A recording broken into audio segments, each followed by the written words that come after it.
Hey friends, I'm Daniel Nesbitt, and this is Designing a Sans Serif Typeface, and in this episode we finally get to switch over and look at something new for a few episodes, and that is getting the heaviest weight of this typeface all set up. So in the last episode we got everything pretty much wrapped up here as far as how this is looking, and I don't want to spend too much more time on this lightweight. I want to see how the face starts reacting to the heavier weights. And then go back and maybe start doing some tweaks on letterforms if I feel that I need it. So we're just going to jump right in, and similar to how we started way back in the first episode, we're going to start with the cap O, cap H, the lowercase n, and the lowercase o is kind of our bones for the heavier weights. So the easiest way to do that, for me anyways, and I'm going to start with the cap H here. I'm going to select all my points, copy them, and then using Command 2 on my keyboard, or you can use the switcher up at the top here, we're going to flip over to the bold weight and then just go ahead and paste this in here. So the easiest way that I know how to go about doing this as far as thickening this up is to offset the curves of this. So what I'm going to do is go up to my menu here to Filter and do an offset curve here. And I was kind of playing around with this a little bit before I started the episode here, but effectively what I want is something that I feel is going to be bold enough that there's a significant difference between these two without going over the top. And I'm thinking it's going to be more than 50. And I believe, if I recall right from my notes, that's just referring to the points, number of points that's going out in either direction here. But I was debating between, I think 65 and 70 is where I was going. And honestly, this is my own take. I'm kind of leaning towards making this a little bit too heavy and then backing it off if I need be. You can technically interpolate faces to go in the opposite direction, but I don't like relying on that a whole lot. So it's easier to design things a little bit lighter or a little bit heavier than you want to go, because it's always easy to go in between the two masters that you draw. So with that offset, it does draw it out from the center of each of my stroke points here, but what happens in that case too is it also thins up the character as well. You can see just, if I hide everything else here for a moment, that does look like a bit thinner of an H compared to this one, where I've got a bit more of a width there to it. So what I'm going to do for the H here is I'm just going to go and drag this out a little bit, and we'll keep this even as well. Just something that kind of looks like it's actually a thicker version of this and not thinning up too much. The other thing that I'm going to go and do too, and this might actually send me back the other way a little bit, is we're also going to go through and just bring these up to the cap height and the baseline as well, because that's the thing when I do the horizontal and vertical offset, is that while it's going in this direction, left to right, which is fine for me, up and down we definitely want to keep it within our bounds here. So a little bit of adjusting there, but I think that's off to a good start. And then the other thing that we're going to do as well is give this some side bearings here. For this, I'm going to go with 125, so it is a little bit wider. I haven't fully decided that that's where my side bearings are going to end up yet when we're done, but we can use that for start now. And then just to confirm everything, I'm just going to grab my measurement tool here. We're at 225 wide versus 85 when we started, so we added a good chunk of heftiness to this. So just like before with the H, we're going to go through, we're going to do the O and grab that. I'm going to do my offset curve. Again, I'm just going to go ahead and keep this to the same size here. So this is where it's going to get a little bit interesting, because unlike the H where I can just push things around a little bit easier, with the O that gets to be a little bit more difficult because we've got a lot of things going on here. And the thing is like I could go and squish this down a little bit, which is possible, but it's also going to look like a squished O. So what we got to figure out here is how to kind of make this all play nice and still work, for lack of better words.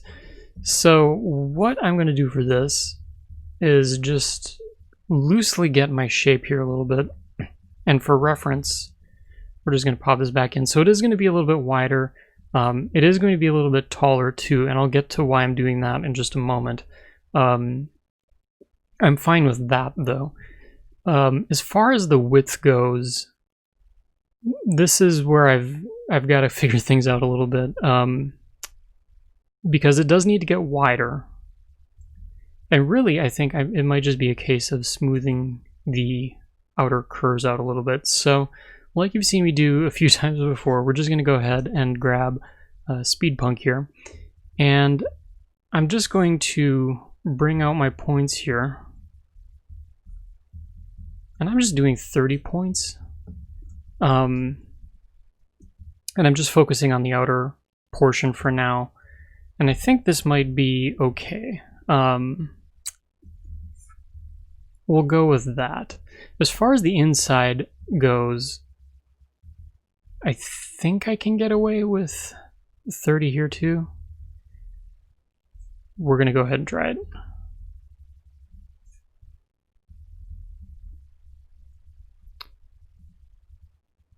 So it does give it a little bit of a thicker shape there. And again, I think I'm okay with that. If I'm just going to step back here real quick.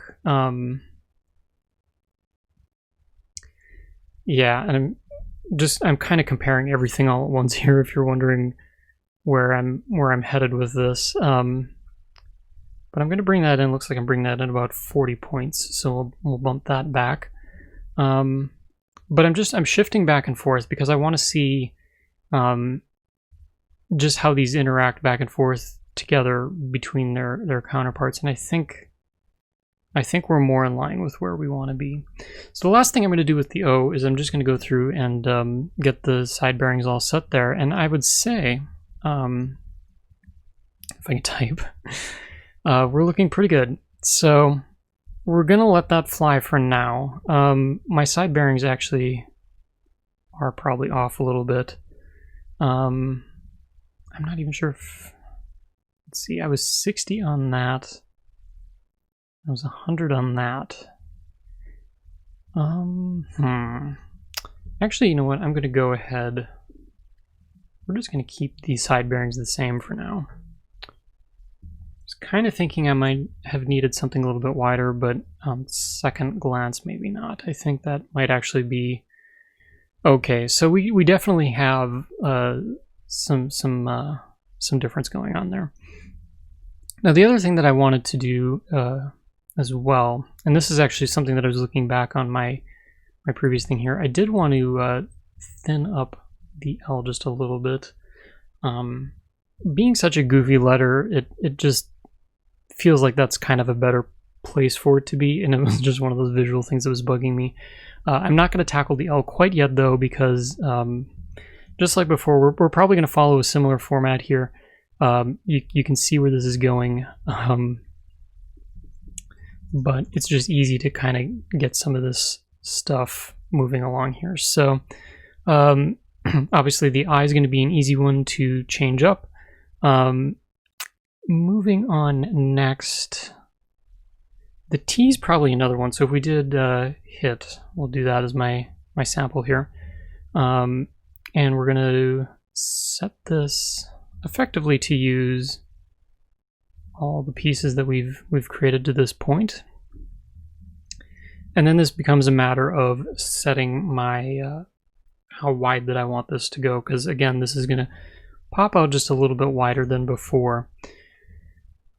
Just as a reminder to myself, I believe we had a relation here. We did. So the width of the H's would determine the width of that, and I think for consistency's sake, we're just going to stick with that. I'm okay with that right now. And we're just going to do this the dirty way of going through, making sure I select only the points that I want, because I would mess things up otherwise. So we'll get that set up there a little bit. Center everything here. And then for now, I'm just going to use the H as my side bearings, even though on here Looks like I was using something a little bit different. There we go. So anyway, that kind of gets us where we want to be, I think. It feels like we've got a good relationship there.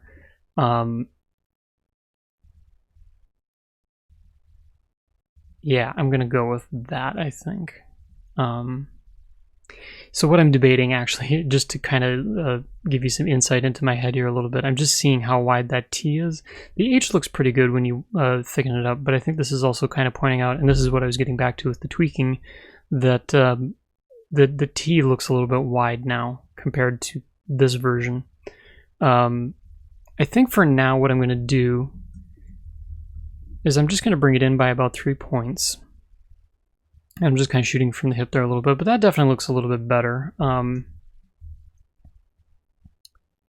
It still has a little bit extra width to it, which I'm fine with, but it doesn't look as dramatic, which is what I was hoping for here. So sticking with the different square letters here, we're going to go through and let's get the E moving next. So for the E, we're going to grab these, and this is where you're really going to start to see where you run into some issues with capital and with capital letters, especially like ones with E, where we've got a couple different things going on here. So I think what I'm actually going to do is we're going to do the offset curve first, and that's going to get us the widths here. This probably is a little bit easier to do, but immediately what you're seeing here is we've run into an issue, because if I were to back up all the way to a smaller size here, you can see that that definitely blends together a little bit. And there's a few different ways that you can handle this. Knockout, I would say, the typeface by Hoefler, Jonathan Hoefler. What he did, whichever way you want to go, is you can go through and you could make this middle stem a little bit thinner, and I'm just doing this for dramatic effect, if you will. But doing something like that, especially if you back out a little bit, you start to get that space open, and that's definitely one option to consider here. For this, I'm not exactly sure that I'm ever going to get this heavy into my face typeface yet. So what I'm going to do for the time being is we're just going to leave that. And I think this is, no, I shouldn't even say it. I think this is definitely something that I'm going to come back to and reevaluate as we start to build the rest of the face and decide what I'm going to do here. I definitely have a few options. I could thin out some of these strokes a little bit, hopefully get some more space that way.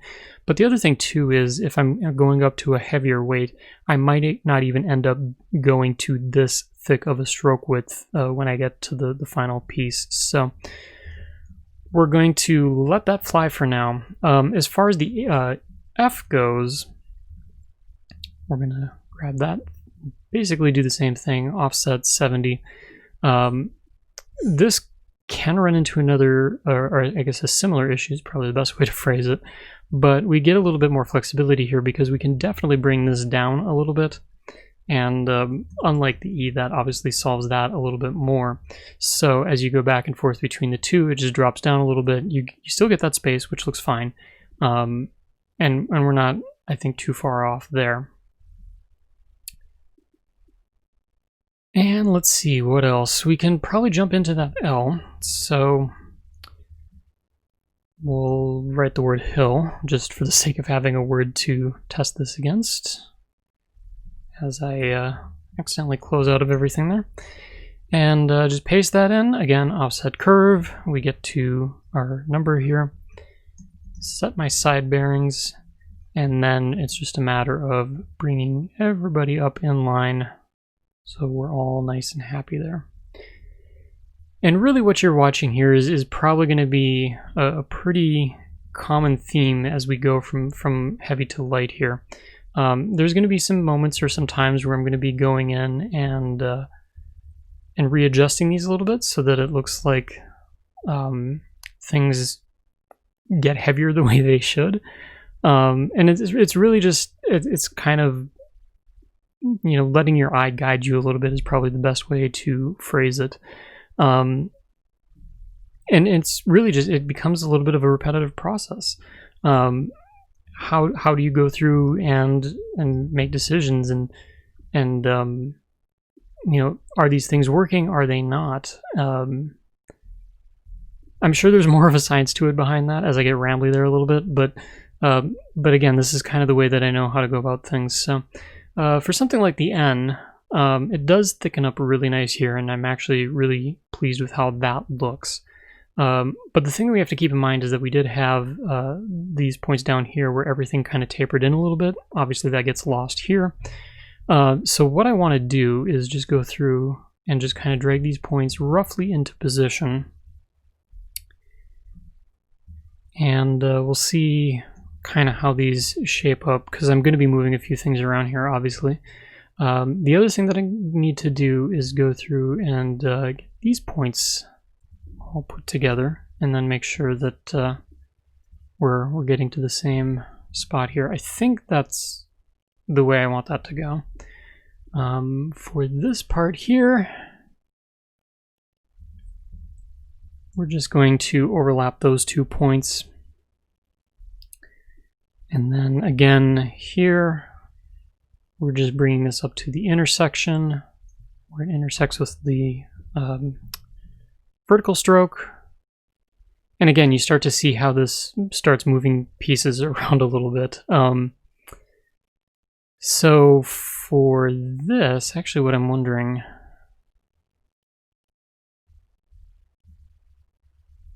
yeah, so what we'll do is we'll just drag this back down there.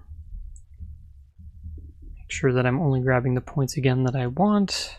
I suppose if you've been watching this for a few episodes now, you know that I do get a little click happy on my keyboard. It's always kind of been the case in my life. But kind of what I'm seeing here that's already just kind of not adding up is I think when we did our interpolation here, or our offset I should say, it did kind of goof things up just a little bit. So what I'm going to do is just go and grab the other side, since it is pretty much the same weight. Actually, I think it is the same weight. We're just going to use that as kind of my guiding principle instead. And then same as before, I'm just going to go ahead and put those 2 points together so that hopefully everything lines up a little bit easier. That does look a little rough, won't lie. As I click out of the thing that I want, there we go. So for that, I think what I'm going to do is just bump these in a little bit more, and I think that's going to help us actually quite a bit.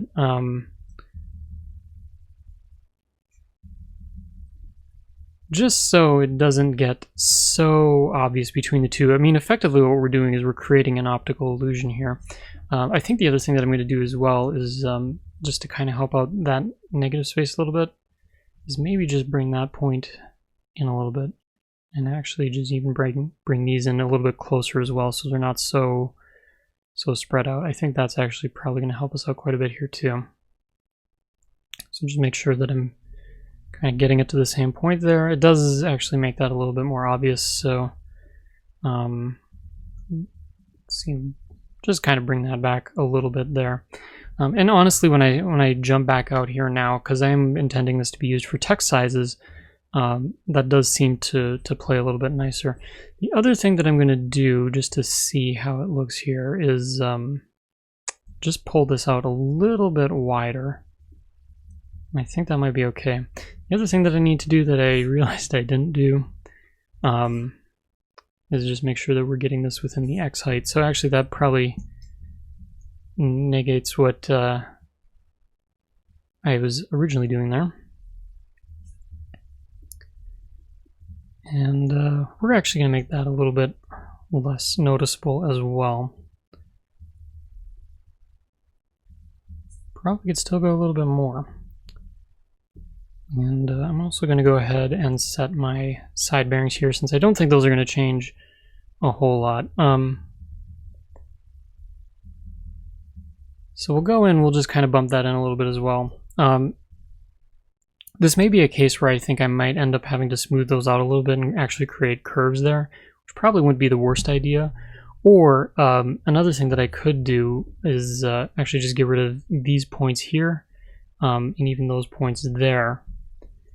Now that is going to create a problem when we get to interpolating things, because what glyphs is counting on is having the same number of points in one shape as it does the other. That's how it figures those two things out.